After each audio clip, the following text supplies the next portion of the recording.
Monsieur le Président de la République, Mesdames et Messieurs, Assalamu alaikum. Je voudrais vous raconter une histoire, notre histoire. L'histoire de preux chevaliers, de guerriers de lumière et de femmes de vertu qui ont façonné chaque aspect de notre substrat culturel et fondent notre commun vouloir vivre ensemble. Je voudrais vous parler de ces hommes et de ces femmes,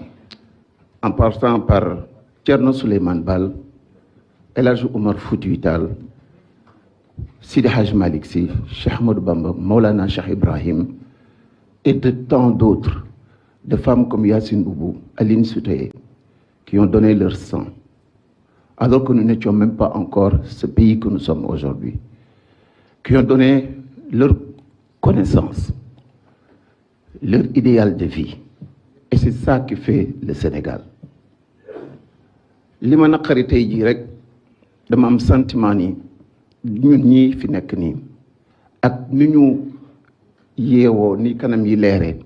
ni ñu yéenantee jàmm ñu ngi bëgg sàggan ba mujjee puso bi mu réer mujjee puso bi réer moo di suñu réew mii réewu parparloo la nekk léegi ku ànd ak man yaa fi gën loo wax noonu la loo def noonu la te loo mën ci def dara du la ci fekk ku àndul ak man amuloo benn droit nekkoo ci dëgg te loo yëkkati mu doon musiba jëm ci yow ñu war a doon ay mukallaf mujje di dof-doflu ku nekk naan da ngay dof-doflu maa la gën a dof. Et ce pays-là a besoin des énergies. Il a besoin de ce que nous avons de plus cher. Parce que taal sama kër wala ma jóge fa taal kër jaamur entre ñun acteurs politiques xanaa xooluñu ni autour de la maison il y a 12, 15, 20 autres maisons qui ne sont ni d'est ni d'ouest.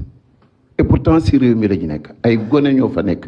ay jigéen ñoo fa nekk ay mag ñoo fa nekk ay doom ñoo fa nekk. Monsieur le Président de la République maa ngi ñaan yàlla liggéey yu rafet yi nga def yal na ko suñu borom gën a dëgëral mais jamono yii ñu toll nii il faut que ñu wax la li ay di jàmbat te di naqari nit ñi ci réew mi yépp ndax jàpp nañu feneen fu ñu ko mënti waxee amul sens fii lañ ko mën a waxee nopp yi ko war a dégg ko ñu àndandoo sàkk si ay pexe pour Sénégal génn ci guute gii mu nekk nii. man jàpp naa ni bare na ci réew mi ñoo xamee ni ay ñu ngi yëngatu te nekkuñu fii bu ñu jàppee ne ñun ñi nekk fii rek ñun ñooy réew mi suñu gis-gis gàtt na torop te yow président de la république yilifoo ñi nga woo ñu ne la naam ñëw nañu ñi ñëwul tamit gàntal ak ñi bañ ak ñi féttéerlu ñoom ñëpp ci sa njaboot la ñu bokk yow yaa war a def lu war a tax jàmm dellu si biir réew mi jàmm nag dafa am njëg li njëkk li mooy dëgg ñaareelu njëg li mooy yow mi koy woote nga wone ko jëfe ko seqi tànk dellu gannaaw wax nañ fi léegi ni lu ëpp ñeenti téeméeri doomu aadama ñu ngi ci biir kaso bi liberté provisoire a ngi fi leneen a ngi fi leneen a ngi fi te yooyu yëpp war nañoo góorgóorlu ba buñ fi jógee tey jii mu doon loo xamee ni di nga fi génn ay dogal yoo xamee ni dina may ñi nga xamee ni dañoo bëgg jàmm sax si réew mi ay argument yu dëgër ñi nga xamee ni ab bëgguñoo jàmm sax si dëkk bi ñu bañati am benn argument bu ñuy demee dañoo war a àndandoo liggéey suñu réew.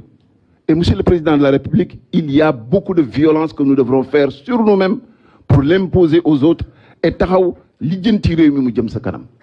dialogue yi bare na presque résultat yëpp taxaw na man jàpp naa ne assemblée bi ay décision la war a doon décision jëm ci bulletin unique décision jëm ci réforme L30 L29 L30 L57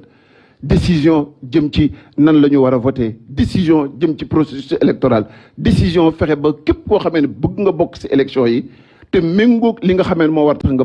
bokk ci te kenn bañ la bu ndaxataal ñu bañ a discriminer kenn parce que à la fin c'est le Sénégal qui doit gagner kenn fii moomul réew mi kenn moomu ko te kenn en commençant par le président de la République malgré li mu fi def yépp tojogul réew mi boo war a tax kenn waru fi dee ngir moom. Et je pense que chacun d'entre nous doit se regarder les yeux dans les yeux et xoolaat boppam par rapport ak acte yu ñuy def ak wax yi ñuy def réewu xam-xam la ñu yor réewu xam-xam la ñu yor réewu jukko la ñu yor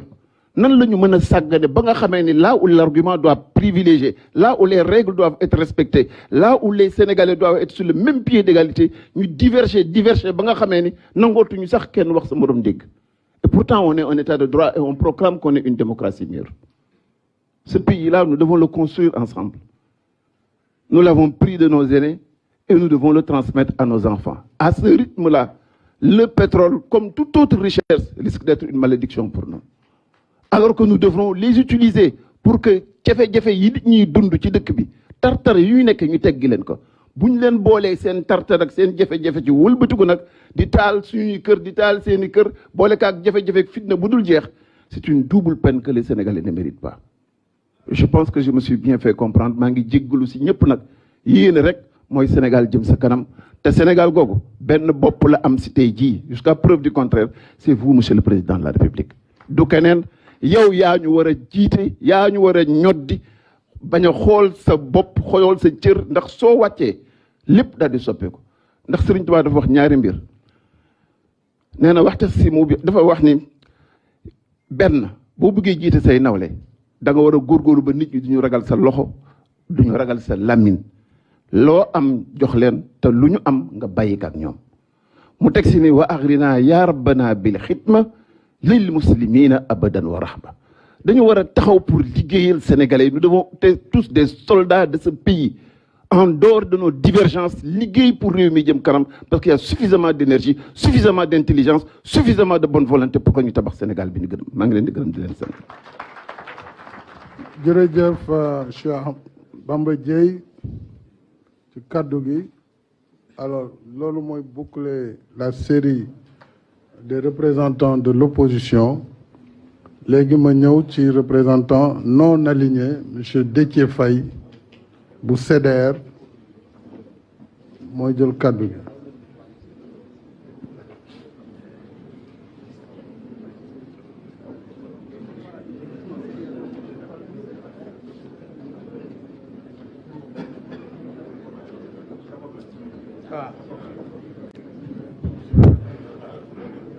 Asalaamaaleykum wa rahmatullahi taala wa barakaatuhu. damay tàmbali samay kàddu ngir wax monsieur le président de la république bi nga xam ne moo ñu fi dalal tey ne les partis non alignés li ñu nekk ci champ politique bi moom la Sénégal nekk ci communauté internationale en étant un pays non aligné nga xam ne baatam ak kàddoom dénk ko kenn loolu moom mooy non aligné kon jàpp naa ne bi ñu tànnee loolu dafay firndeel itam dëggal daanaka kàddu yu bari yu jib fii ndax wax nañ fi ne Sénégal par parloo bi dafa bari képp koo àndal lu mu def rek ànd nga ca koo xam ne kii àndoo ak moom lu mu wax nga ne du dëgg loolu yàlla dimbale nañu nun parti non aligné loolu daluñu te fasuñu yéene mu dal ñu. Monsieur le Président de la République, Monsieur le Président de l'Assemblée nationale, Madame la Présidente du Haut Conseil des collectivités territoriales, Monsieur le Président du Conseil économique, social et environnemental, Mesdames et Messieurs, chers invités, Monsieur le Président de la République, je voudrais, au nom du pôle des non-alignés, vous remercier pour avoir pris cette heureuse initiative d'inviter toutes les forces vives à un dialogue national, je vous cite, afin d'échanger et de bâtir des consensus durables sur des questions majeures relatives à la vie nationale et à l'avenir du pays. Le présent dialogue se tient dans un contexte politique et social complexe et plein de risques de remise en cause de la stabilité de notre pays où de plus en plus Ce qui était considéré hier comme ne pouvant arriver au Sénégal s'avère être aujourd'hui une forte possibilité qui installe la peur du lendemain dans tous les compartiments de notre société. Monsieur le Président de la République, en décidant d'organiser ces assises qui aborderont les thèmes qui préoccupent tous ceux qui sont attentifs aux défis qui nous interpellent,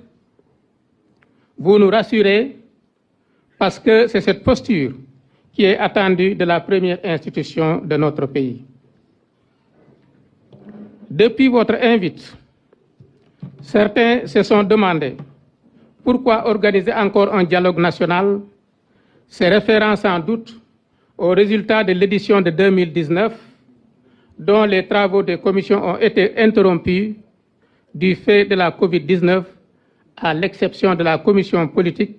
qui avait su s'adapter pour terminer ses travaux et déposer son rapport. Votre appel, Monsieur le Président, va dans le sens de l'invite que le pôle des non-alignés